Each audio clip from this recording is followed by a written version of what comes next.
Salve, salve, galera! Sejam muito bem-vindos ao Dynamo Cast, diretamente da Febraban-Tech 2025. Eu sou o Teco Medina e estou aqui com a missão de conduzir alguns assuntos, alguns podcasts aqui que estão rolando, assuntos muito quentes aqui na Febraban-Tech. Vamos falar um monte de coisa sobre inovação, sobre tecnologia. E hoje a gente tem um tema aqui bastante interessante, porque tem tido, né, uma explosão de uso de criptoativos e ativos digitais no Brasil e no mundo. Moedas estáveis atreladas ao real e ao dólar, até plataformas de investimento em ativos tokenizados. O ecossistema financeiro cresceu em velocidade impressionante e a gente tem muita coisa para prestar atenção. Com isso tudo, vieram alertas de casos de fraudes, colapso de exchange, ausência de salvaguardas mínimas para o investidor, trouxeram à tona a necessidade urgente de regulação.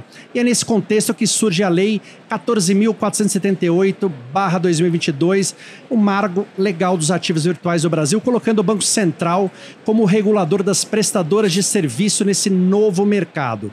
O objetivo é claro que a gente tenha um ambiente seguro, confiável e atrativo para a entrada institucional nesse universo. Nesse debate tem um ponto-chave que é a custódia digital, como garantir na prática que os ativos digitais estejam seguros, acessíveis e livres de conflitos de interesse. Aqui entram as soluções de HSM que a Dynamo fornece, uma proteção extra criptográfica de governança técnica sobre as chaves que dão acesso aos ativos digitais. E aí a gente trouxe aqui 3 pessoas, você conta, Jean? Você é da casa ou você é convidado? 2,5. 2,5, né? Então, Priscila, vamos dar um passo atrás. O que nos levou a gente a fazer esse marco? O que tinha acontecido antes que motivou a ter essa lei, o marco de central? Qual que é o objetivo de tudo isso? Vamos lá, vou começar com uma breve apresentação, né? Sou Priscila Maia, advogada, mas hoje eu tenho aqui um chapéu da Estratégia Regulatória do Bradesco, com um olhar em ativos digitais principalmente, mas com todo o olhar voltado à inovação. Estou no mercado de cripto desde 2018, 2019 mais ou menos. Sou vinda de uma exchange de cripto raiz, então lá onde tudo começou. Consegui acompanhar a evolução regulatória de cripto desde o comecinho. Então, antes da 14.478 tudo era mato. Não que agora não seja mais, né? Mas a gente ainda está capinando, ainda estamos aqui numa difícil missão de sair do outro lado com o nosso órgão regulador e etc. Mas esse mercado expandiu muito, né? Sim. Não só a nível Brasil, mas a nível mundo, em pouco tempo, vamos lá, né? Se a gente olhar para o mercado financeiro, desde quando a gente começou a ouvir Bitcoin, vamos falar de Bitcoin, que é o mais conhecido, até agora, não é tanto tempo assim. E se vocês pararem para perceber, a partir da 14.478, que realmente é um marco, as instituições tradicionais como a minha começaram a se interessar. Antes a gente achava que era algo de startup, fintech, exclusivamente. E aí os bancos tradicionais, as grandes empresas, as big techs, começaram a olhar para a cripto como realmente uma excelente oportunidade de negócio, até mesmo para a gente defender o nosso mercado nacional e não correr o risco de somente empresas de fora adentrarem aqui e tomarem o mercado. Foi aí que surgiu a 14.478 com todo o movimento. E precisava disso para que as grandes empresas entrassem, ou não? Eu acho que o mercado não era visto como um mercado confiável pela falta de regulação.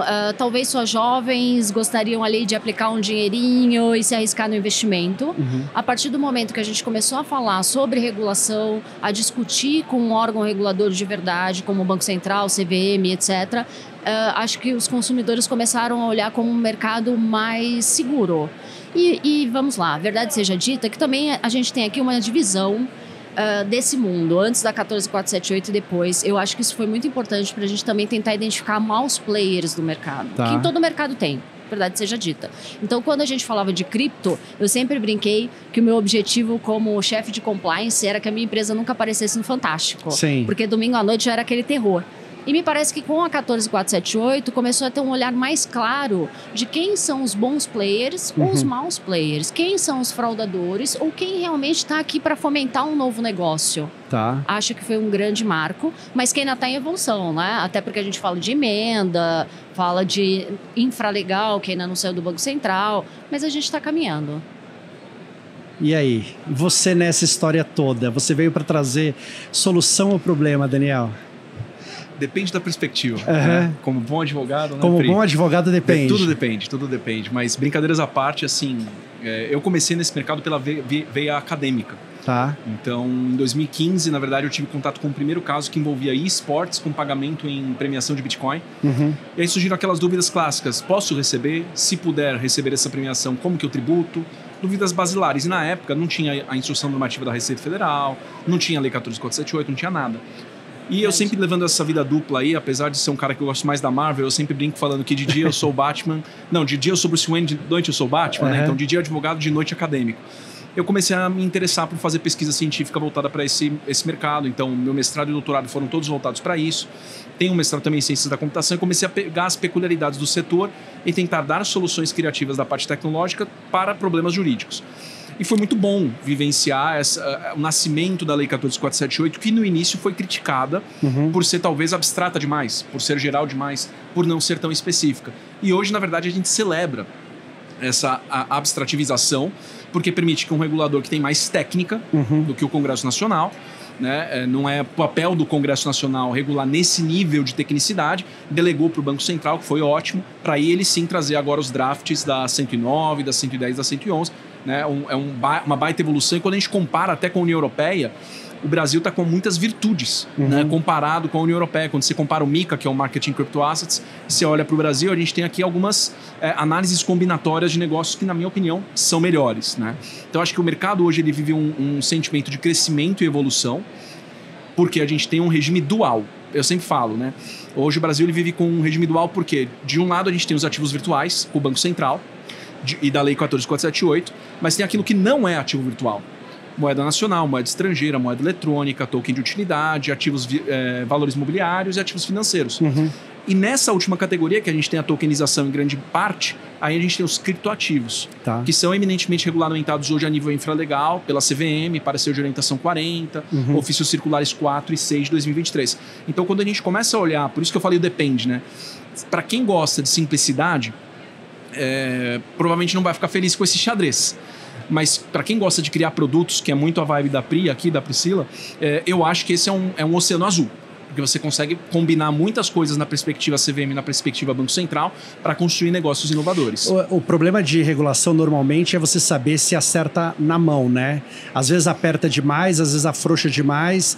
Para vocês, de opinião geral, é mais ou menos isso, e agora vamos melhorar o que já foi feito e tentar agora pegar caso a caso. No nosso mercado, a gente tem dito muito que a lei precisa ser principiológica. Ela não pode ter um nível de detalhamento tão grande que engesse, porque é um mercado muito dinâmico. O que impeça a inovação, impeça essas coisas. Então, assim, é melhor que a gente faça uma lei principiológica que dê os contornos ali do que a gente está ajustando, e depois vem o regulador e faz o infralegal, que o infralegal é mais fácil e dinâmico de ser alterado de acordo com a tecnologia. Porque a tecnologia muda muito rápido. Se você colocar numa lei para você alterar ela depois, quanto tempo você vai demorar?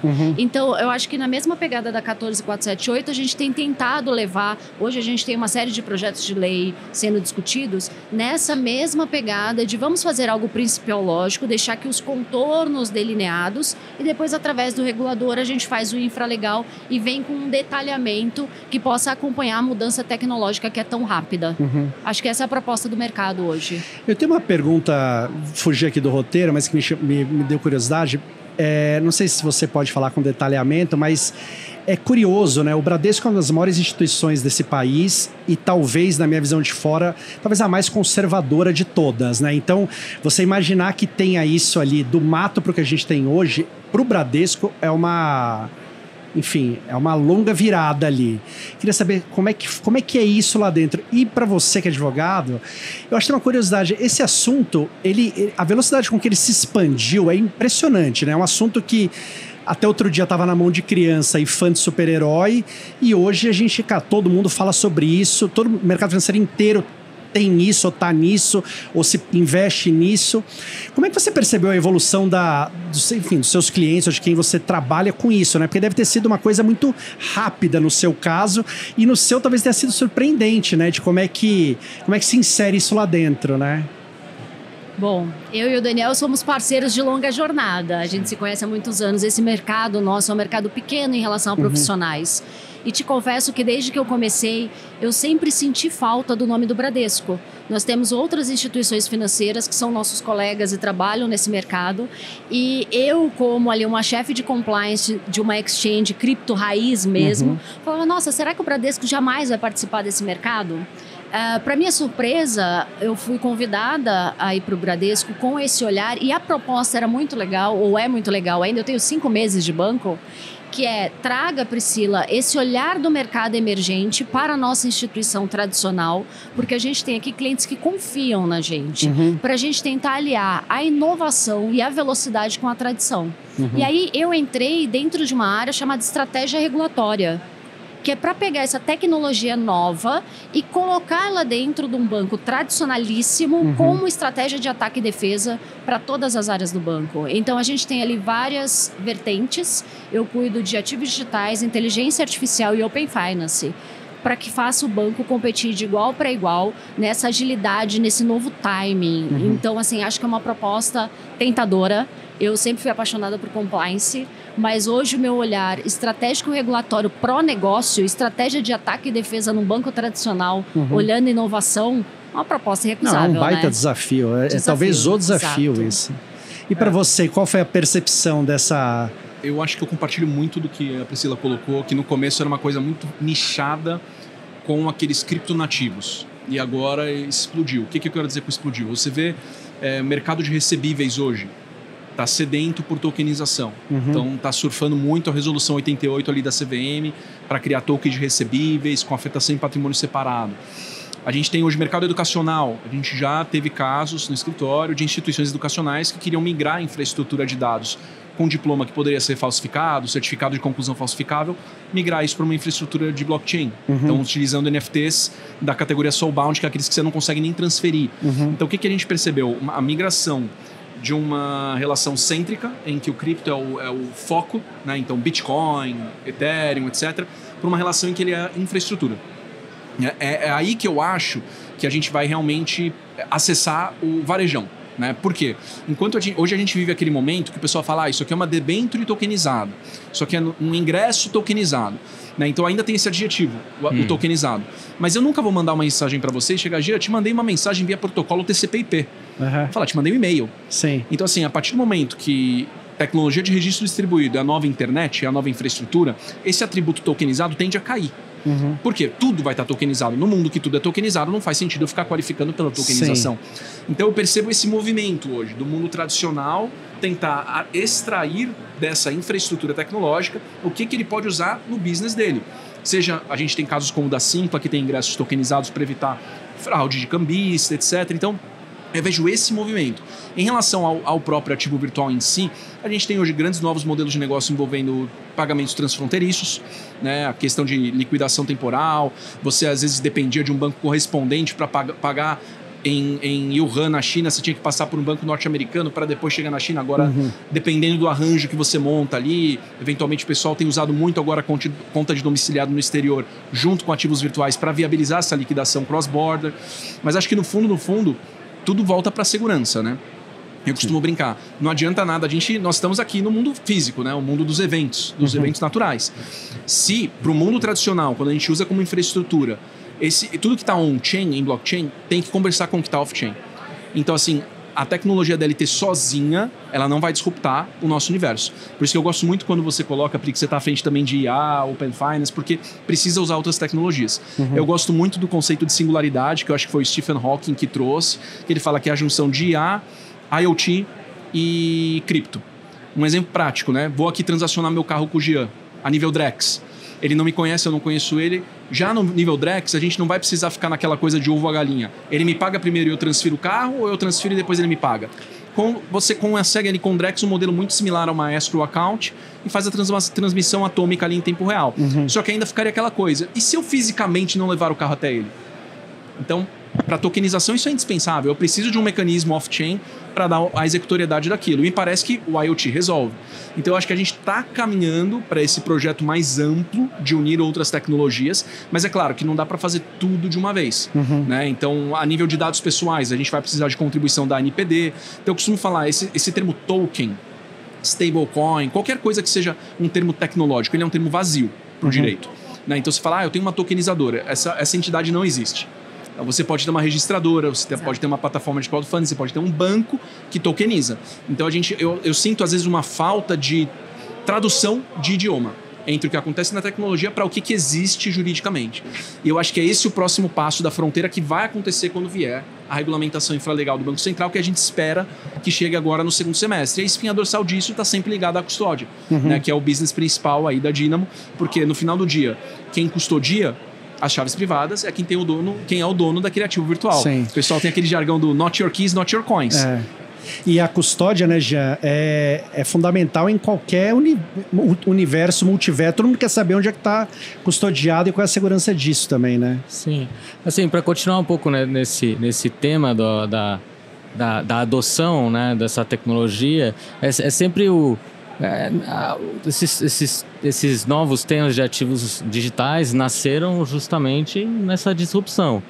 Mas a gente sempre olhou isso como, às vezes, um problema em busca de uma solução. Não? Eu acho que agora, cada vez mais, as dores aparecem e dores que podem realmente serem resolvidas por essa tecnologia. Né? E aí que é o momento que as instituições estão começando a entrar, estão começando a fazer com que a adoção em massa aconteça, né? Então, você vê os ciclos de adoção de tecnologia, a gente está já entrando. É legal quando você vê aquelas curvas de Gartner, né? A gente sempre está num hype onde vai resolver tudo. E aí que é o tema que é a solução que está procurando um problema, né? Mas aí você fica, putz, não, na verdade isso não vai ir. A gente teve muitos casos assim de blockchains permissionadas para rastreamento, para coisas que não venceram, né? E agora a gente está nesse platô de produtividade, de produção, onde a gente está começando a ter casos de usos reais de adoção por grandes instituições para cobrir dores mesmo, né? Então, seja dores porque é uma nova forma de investir com criptomoedas, para atrair uma clientela nova, mais jovem, que está em busca de outras coisas, seja para os que você está comentando, né, de pagamentos mais inteligentes, com aquela segurança, né, com o DVP, Delivery versus Payment, seja para democratizar investimentos, enfim, vários temas aí que representam dores mesmo. E nossa visão aqui essa tecnologia nasceu na disrupção mesmo, né? Então, por empresas que você comentava, né, Priscila, de pessoas jovens ali, Exato. Muito mais, eu acho, convencidas por ter que convencer de um caso de uso que realmente existe, a blockchain é legal e tudo, e mais do que preocupações de segurança e temas assim, e de compliance, e de governança em cima disso. Agora que as grandes empresas, as grandes instituições estão entrando no jogo, agora é que o bicho pega. Agora mudou o olhar também, né? E a gente já oferecendo soluções de proteções de chaves criptográficas já há 20 anos, então é naturalmente que a gente entrou nesse mercado, fazendo com que essas tecnologias que são referência para a segurança criptográfica sejam também utilizadas nessa continuidade para essas grandes empresas. E a custódia é a base desse novo mundo digital, né? Você falou, not your keys, not your coins, é a mesma coisa para os bancos, eles precisam conservar de forma segura as chaves que representam os ativos digitais aí para os clientes deles. Ô Priscila, o Daniel estava falando dessa lei do Banco Central que deve passar no segundo semestre. Vocês ajudaram nisso? O Banco Central tem pedido a ajuda de todo mundo. E a partir do momento que isso for, aprovado, colocado em prática, qual é o próximo passo que vem depois para vocês dois?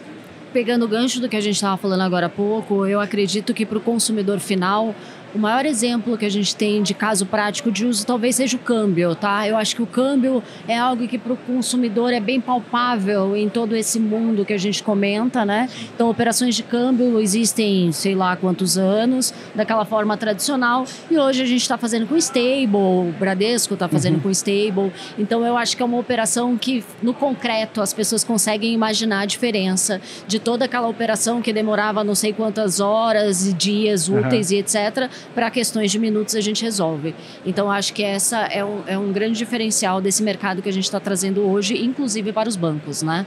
E aí, em relação ao regulador especificamente, acho que a gente tem aqui que tirar o chapéu para os nossos reguladores. A gente critica muito o Brasil, né? Mas quando a gente tem que elogiar de verdade. Acho que o nosso regulador, ele tem ouvido o nosso mercado, tem chamado os players para conversar, independente do tamanho. Porque hoje, quando você tem uma consulta pública, qualquer cidadão pode ali levar a sua parcela de contribuição protocolando a sua resposta. Isso eu acho muito democrático.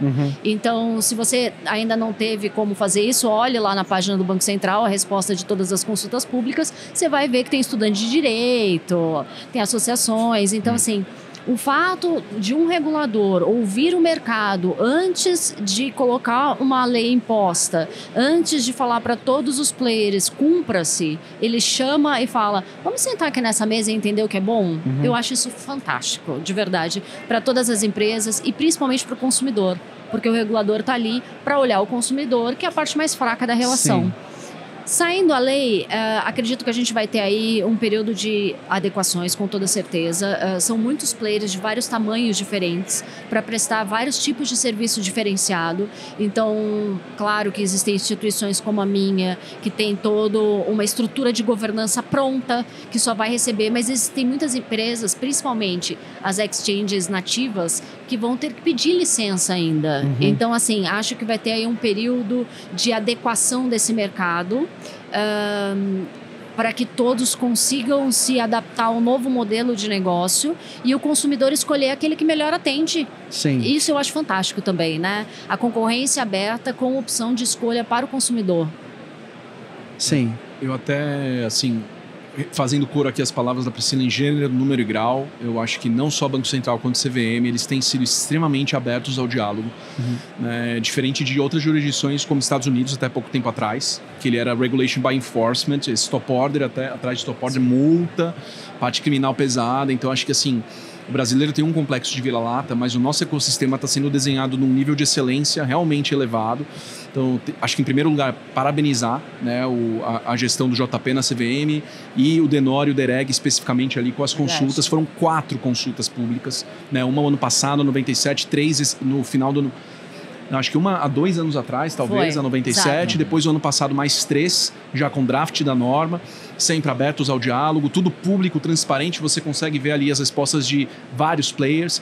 Eu tive a satisfação de, na condição de advogado externo, né, quase sendo agnóstico, né?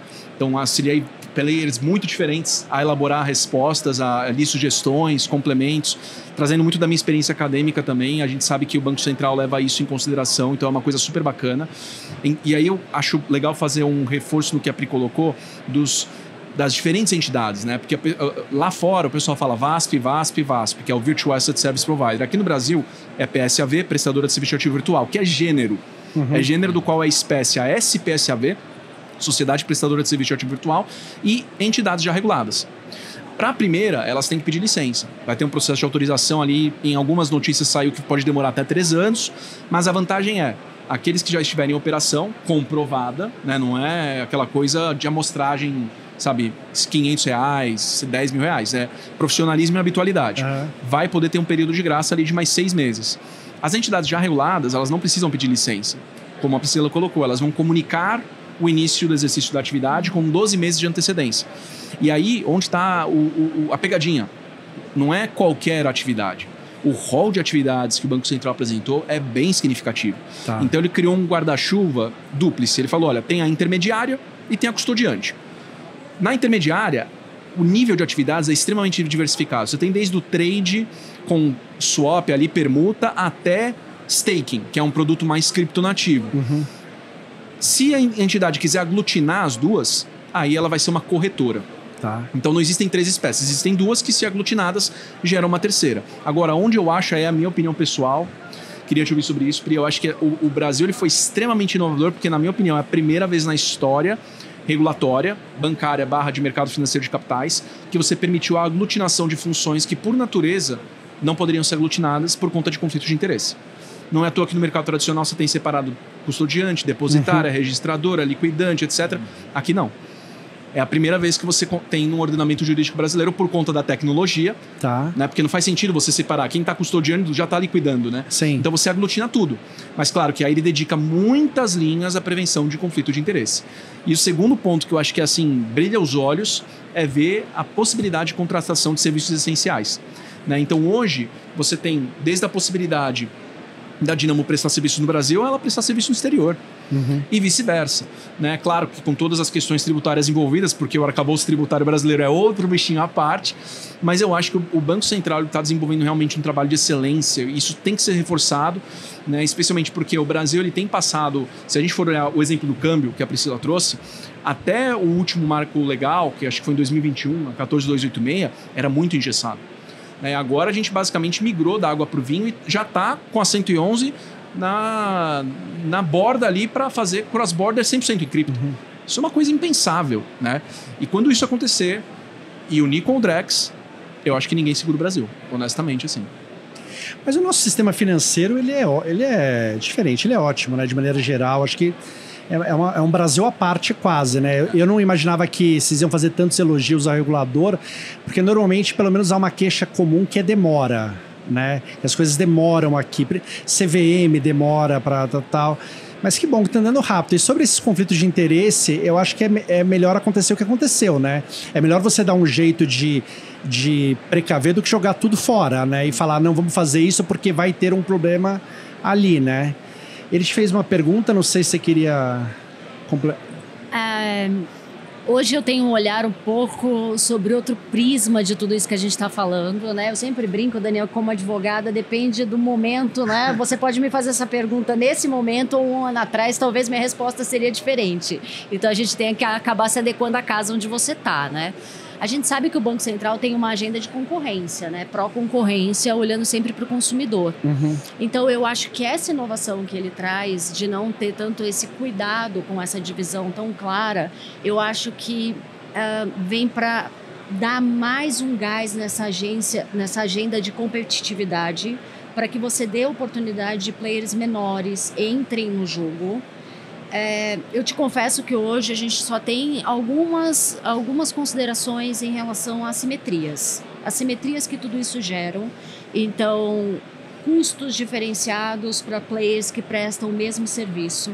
E, às vezes, o que a gente tem batido muito nessa tecla, e existe uma preocupação com o consumidor que nem sempre ele tem uma visão clara das garantias.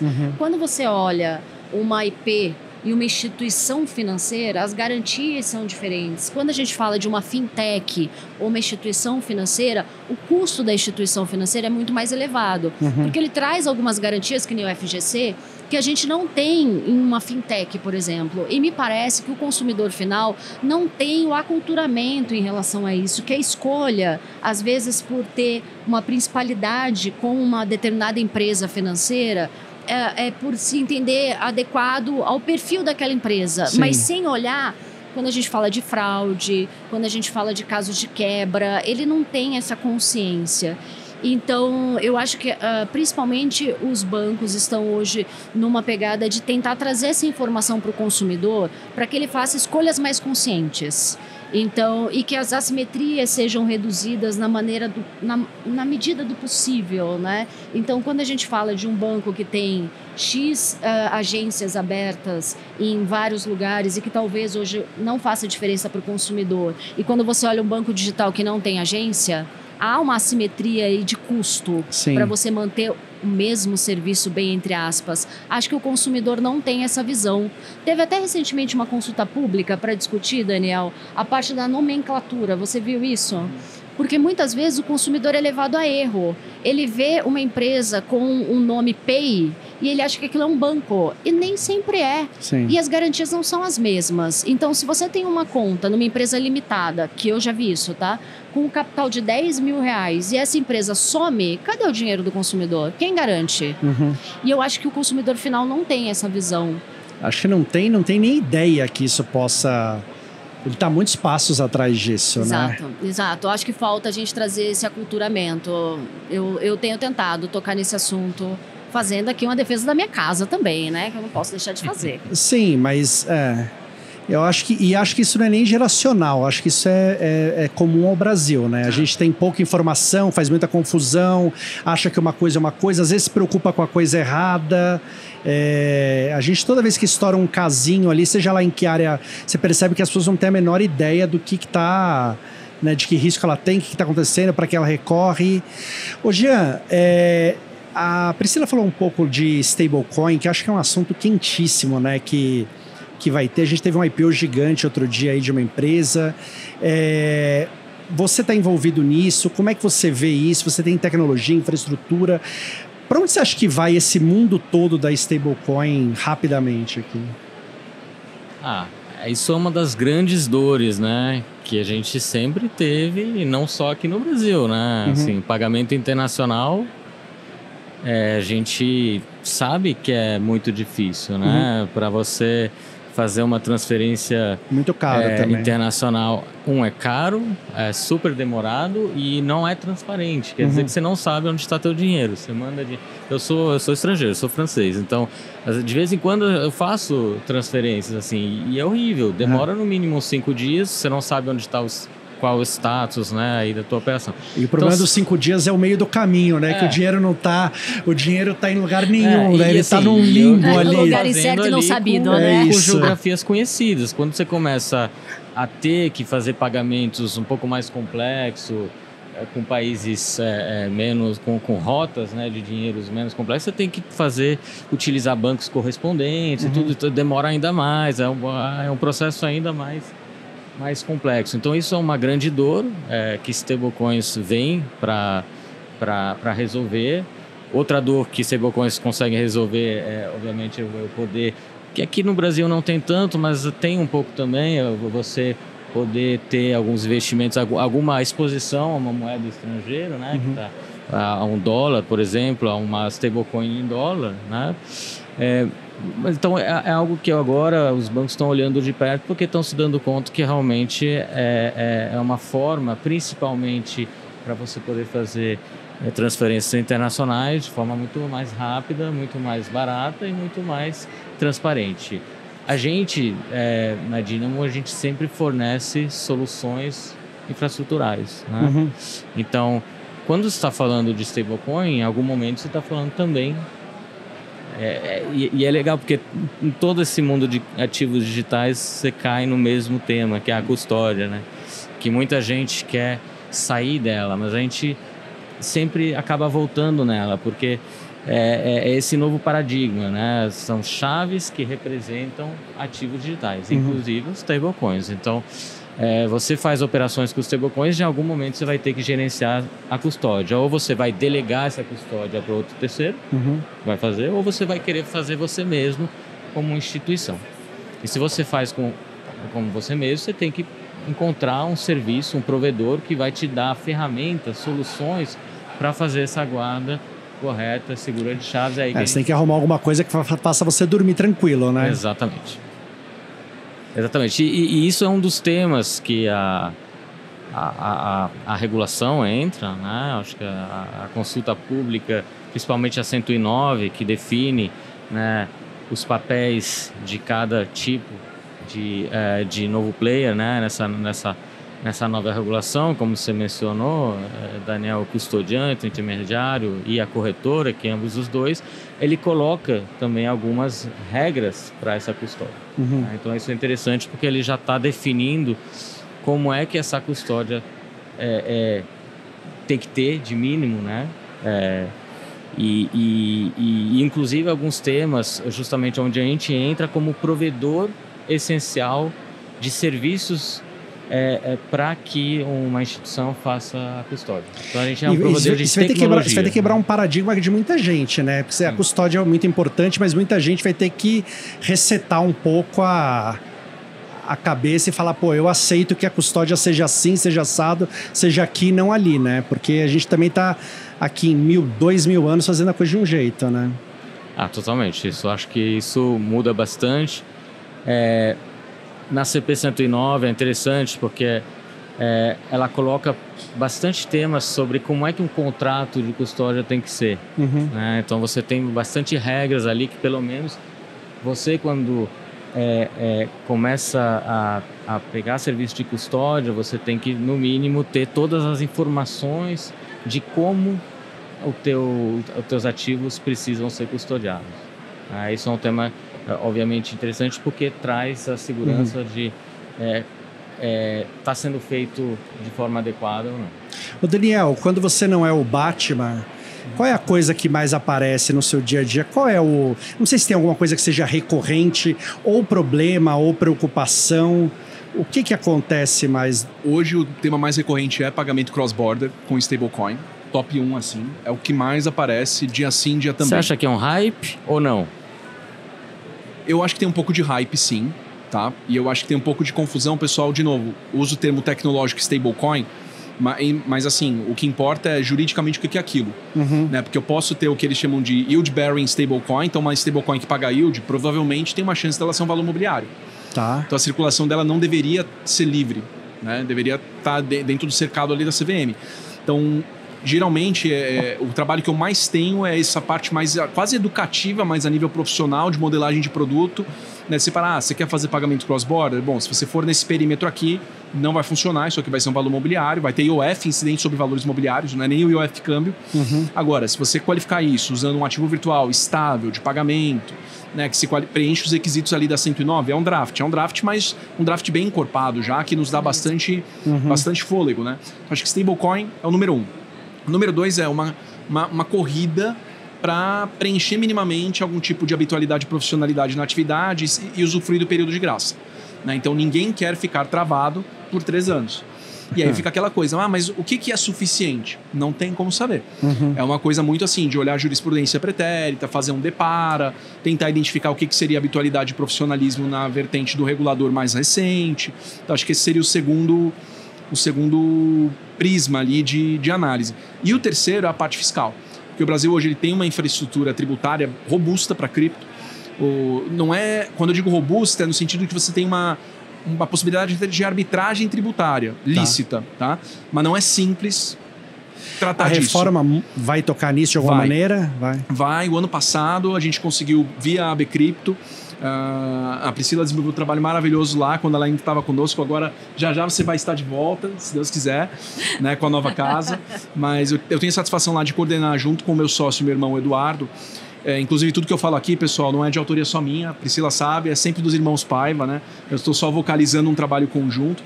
Mas a gente ali no GT de Câmbio e Tax, e eu também como conselheiro da associação, a gente teve uma preocupação grande. Quando saiu a redação original da reforma, ela criou um regime especial dentro do regime do setor financeiro para as PSAVs, porque legal, né? Só que qual foi a base de cálculo que eles pegaram na redação original? O valor da operação. Aí não é legal. Porque você imagina então, quer dizer que a base de cálculo vai ser o que eu transacionei com a PRI mais o FII do intermediário? Porque é o valor da operação. Sim. Seria uma verdadeira CPMF em cima de um tributo transacional. Sim. E a gente conseguiu ali, com muita explicação de como funciona o ecossistema, que isso ia causar uma evasão de consumidores. Eles iam para soluções de autocustódia, soluções centralizadas. Não ia ter arrecadação, que eles esperavam. A gente conseguiu trocar isso para o valor da remuneração da PSAV. Perfeito. Valor da prestação de serviço. Né? E o que se espera? E aí, as agruras de estar no Brasil, né? Pelos próximos 10 anos, a gente vai conviver com o regime atual e com o novo regime. O regime entrando. Então, eu já peguei uma situação de borda de um planejamento que, assim, na 109, e aí eu não sei se esse ponto o Bacen vai manter na redação final. Ele colocou que NFTs não são ativos virtuais para fins da 109. Se a gente pega, então, uma PSAV que negocia Bitcoin, Ether, Stablecoin e também NFT, ela vai ter um regime tríplice. Então, imagina o ônus de compliance. Ela vai ter o regime antigo, com ISS, PIS/COFINS por 10 anos, com a alíquota decrescente, mas ela vai ter o mesmo ônus de compliance. Sim. Não importa a alíquota, o ônus de compliance é o mesmo. Aí ela vai ter o regime especial de ativos virtuais para Bitcoin, Ether, etc. E vai ter o regime geral para os NFTs, caso eles sejam excluídos da 109 do que seria um ativo virtual. Então me preocupa a complexidade do ônus regulatório e do reporte informacional. Porque o que eu percebo, até a nível de pessoa física hoje, o pessoal quer reportar, o pessoal quer ter origem para o patrimônio, quer tributar. Mas é muito complicado que o cara desiste, né? É muito complicado. Eu já pega aqueles traders, eles vivem de trade. Tem gente que faz 12 mil trades no mês. Não tem software hoje que organize isso. Não, e a gente tem que falar da Decrypto também, né, Daniel? Exatamente. A gente tem aí a Decrypto, que é a Receita Federal, se movimentando também para ter mais informações e etc. Então a gente não fala só de um órgão regulador, né? Não. A gente fala da Receita Federal, que já tinha a IN 1888, que é a nossa conhecida do mercado cripto há muito tempo, mas ela vai ter uma versão turbo, vamos dizer versão assim. Turbo. Uma versão então imagina que a gente pode ter, no limite, 4 reguladores. Qual que seria a situação mais complexa? Eu já peguei um caso concreto assim. Claro que era, na verdade, uma empresa que estava planejando para tokenização de recebíveis, era uma infraestrutura na CVM. Para ativos virtuais, regime específico, PSAV regulada pelo Bacen.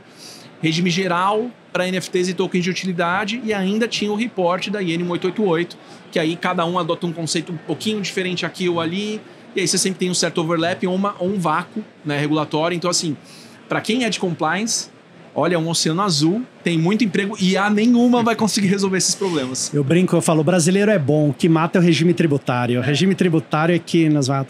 Ô Priscila, para meio fechar, quando tiver tudo implantado, quando tiver tudo já rodando, já venceram os prazos, já foi tudo discutido, qual que você acha que vai ser o próximo grande trabalho, né, que você vai ter, ou que o Bradesco vai ter nessa história toda? Porque a gente tem um caminho gigante de oportunidade, mas a gente está, imagino eu, muitos passos para trás em diversas coisas. Como é que você traz as pessoas para isso? Como é que você mostra que é seguro, que é confiável, que é melhor? Que, enfim, por mais, acho que você vai ter a vantagem de ter uma instituição que as pessoas já confiam, e isso faz diferença, né? Porque as pessoas falam, bom, beleza, eu não entendi nada, mas se o Bradesco diz que é bom, é bom. Mas, de qualquer forma, para o negócio também chegar para todo mundo, as pessoas têm que quebrar. Você falou de usar a expressão tokenização. Tem um monte dessas, né? A gente tem que parar de achar que cripto é lavagem, tem que achar que é palavrão, tem que achar que custódia tem que ser do Detran ou do cartório. Né? A gente tem que quebrar essas coisas todas. Como é que a gente faz isso? Há muito tempo eu já venho dizendo que eu acho que a gente está num momento de tirar o Estado pai da história, sabe? O brasileiro sempre teve o Estado pai. Quando a gente olha ali nas relações de trabalho, o Estado pai estava sempre ali. Quando a gente fala de aposentadoria, o Estado pai estava sempre ali. E eu acho que a proposta do nosso mundo cripto, de ativos digitais e etc., sempre foi trazer para a mão do usuário as decisões. Lá no começo, o objetivo era tirar o intermediador, tanto que quando a gente começou a falar de regulação, Daniel, você lembra disso? Várias pessoas se revoltaram. Tipo, não, mas a gente criou isso aqui para ser independente, né? Ser intermediário. Só que conforme vai crescendo é impossível, né? Até porque você tem os fraudadores, etc. E é bom para separar o joio do trigo também. Chega uma hora que é isso, né? Acho que o mercado tomou um volume. Sim. Então, assim, olhando do prisma de uma instituição financeira, eu comecei como a Priscila lá na Decrypto e hoje eu consigo ter um olhar Febraban, Ambima, né, que é um olhar um pouco maior, e ainda a Decrypto, que mora no meu coração. O quanto a gente precisa aprender a ser mais ágil com solidez, mais inovador com o tradicional. E também tem uma outra questão. Pensa numa instituição financeira como um transatlântico, né? Primeiro você tem que fazer um aculturamento de dentro. Sim. Eu senti muito isso quando eu cheguei. Até comentei com os meninos, o fato de eu ter sido contratada por essa instituição dentro da instituição já criou aquele movimento de estamos mudando. Então, principalmente dentro das instituições tradicionais, eu acho que o movimento é de dentro para fora. Então, dentro você faz aquele aculturamento falando, isso aqui é uma tecnologia nova que a gente precisa adotar. Não basta falar de inteligência artificial, você tem que falar de ativos digitais também. Quando você consegue trazer isso para dentro do banco e transformar isso como algo intrínseco e não estranho, você consegue passar isso para os seus clientes de uma forma melhor. A nossa vontade, e claro que isso vai demorar, é que cripto esteja na mesma página do teu aplicativo junto com todo o resto. Essa é a nossa vontade. Que quando você abre, você tem a opção de fazer uma transferência ou um saque em cripto, ou um depósito em cripto. Vai demorar, com toda certeza vai demorar. Mas eu acho que a gente tem a competência e a obrigação de trazer esse assunto, principalmente para as próximas gerações. A gente vai plantando a sementinha e as próximas gerações vão olhar cripto como a gente olha o Pix. Sim. Da mesma forma, é só uma tecnologia nova. E o Pix foi rápido, né? Não foi a adoção? O Pix, a adoção foi instantânea. É claro que vai crescendo de tempos em tempos, mas eu acho que nunca houve um momento onde, assim, no primeiro mês, assim, que as pessoas, muita gente não adotava, mas ninguém ficava falando mal, por exemplo, daí isso aí. Eu acho que a única coisa que eu vi ruim de Pix a vida inteira, que eu acho que é um ponto, que assim, precisava ter a segurança, assim, às vezes o cara, é muito fácil de você, sei lá, um assaltante te pega, te faz transferir, né, de ter uma segurança de não transferir em valores atípicos do que o cara costuma mexer. Hoje a gente tem o MED, eu não sei se vocês Sim. conhecem, né, que é o mecanismo de devolução do Pix. Então, acaba que essa brincadeira é sempre de gato e rato. A gente vem na frente criando a tecnologia e tentando fazer operações mais rápidas e os fraudadores vêm atrás. Então, assim, essa brincadeira é uma brincadeira constante. Sim. Eu acho que a gente está sempre tentando criar novas maneiras. Então, agora vai entrar o Pix automático. Sim. Que é... E eu acho que cripto vai ser a mesma coisa, tá? A gente começa por aqui, mas vão ser evoluções constantes. E acho que também conforme as pessoas vão tendo experiências, né?